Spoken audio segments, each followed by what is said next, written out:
7 shaded by the shade of Allah's throne on a day when there is no shade. Allah's throne is above His creation, and Allah is above His throne. He is beyond, above and beyond the creation. He is not mixed up inside of His creation. A very important concept, because the belief that Allah is everywhere, inside of everything, this is the foundation of idolatry. Those who worship idols, who have philosophized their worship, will tell you, I am not worshipping this idol that you see. Ganesh, the elephant head god of the Hindus. I am not worshipping this object that you see. I am worshipping Brahman, the one God who is everywhere and who pervades everything. But at the time of my worship of this idol that you see, that God Brahman becomes concentrated in the idol. So I'm worshipping Brahman, who is concentrated in the idol and not the idol. That is what they say. Those who have delved into the religion, who know the depths of it, this is their argument. Of course, the common Hindu, if you ask him, he says, I worship Ganesh because whenever I worship him, my prayers are answered. Yeah, it's the idol. I don't have a problem with that. When I pray to Ganesh, what I pray for, my prayers are answered. That's his answer. He doesn't go into philosophy. But those who are more educated, the yogis, their sheikhs, the sheikhs will give you this explanation of the essence of their worship. So when one says Allah is everywhere, one supports their idolatry. One supports and promotes the idea that Allah is mixed up inside of His creation. And that leads ultimately to the claim that Allah and His creation are one. What is known as Wahdatul Wujud, or monism. This is an idea which was propagated by Ibn Arabi al-Andalusi from the 13th century, who made this claim. Everything, why are you worshipping anyone outside of yourself? Allah is in me, Allah is in you.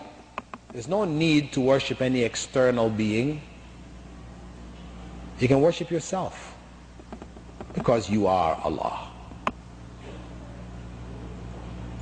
This idea is being promoted today by Harun Yahya.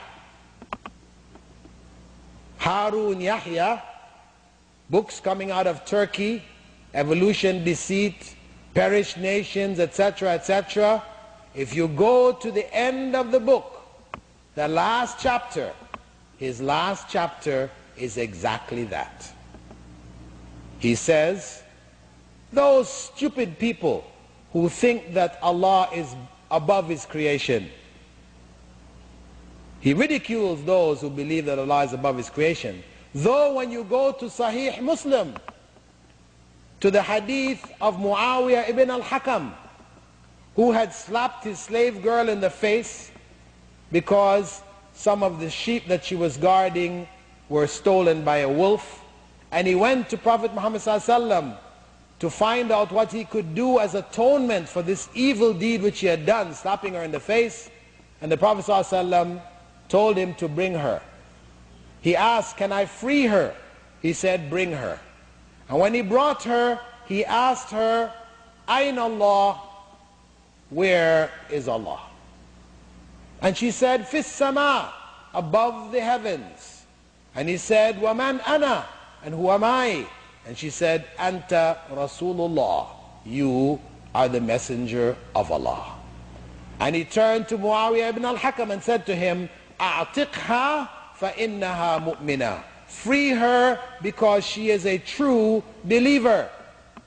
Prophet Muhammad ﷺ confirmed her statement that Allah is above the heavens as proof of the correctness of her faith. But Harun Yahya says, those stupid people who think that Allah is above the heavens. He goes on to say Allah is everywhere. This world that you see is an illusion. And he brings the scientific arguments about why this world is an illusion. Because yes, on the molecular level, this table, this podium, which looks solid to us, it feels solid. If you go down on the molecular level, everything is moving. It is not solid. And if you look at colors, the colors that we see, are these colors real? Or is it the reflection of the light on these objects as it hits our retina and our brains create a sense of color in our brain? So he argues it is all an illusion. This world is a shadow world. He's taken from Plato. Plato speaks about the shadow world, ancient Greek philosophers. And he argues that this world is an illusion. And he quotes from Ibn Arabi and praises him as the Imam Rabbani, when he was in fact a kafir, a disbeliever, a heretic, who even many of those who are involved in Sufism, big figures amongst the Sufis, declared him to be a heretic. But who claims for himself to be the Khatamul Awliya, the seal of the sainthood.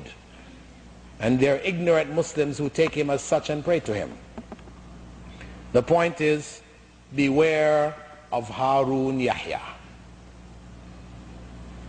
His books have information which does defeat the arguments of the evolutionists. He brings some good bits and pieces of information. However, he has a hidden agenda.